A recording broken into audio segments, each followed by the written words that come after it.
Lucy Mack Smith said of her daughter-in-law Emma, "I have never seen a woman in my life who would endure every species of fatigue and hardship from month to month and from year to year with that unflinching courage, zeal, and patience which she has ever done. For I know that which she has had to endure. She has been tossed upon the ocean of uncertainty. She has breasted the storms of persecution and buffeted the rage of men and devils, which would have borne down almost any other woman."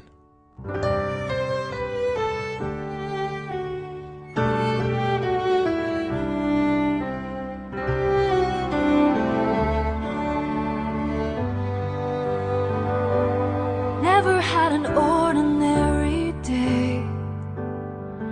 Never lived your life in an ordinary way.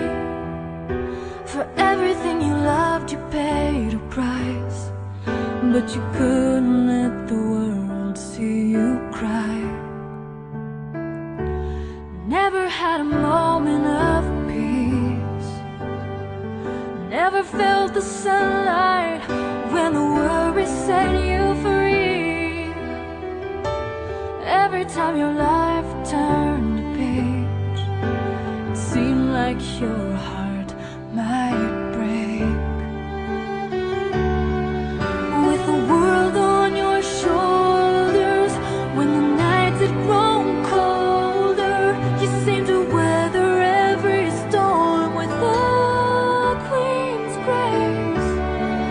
When you lost your husband, when you buried your children, I'm sure the angels stood in reverence as you prayed. How much can one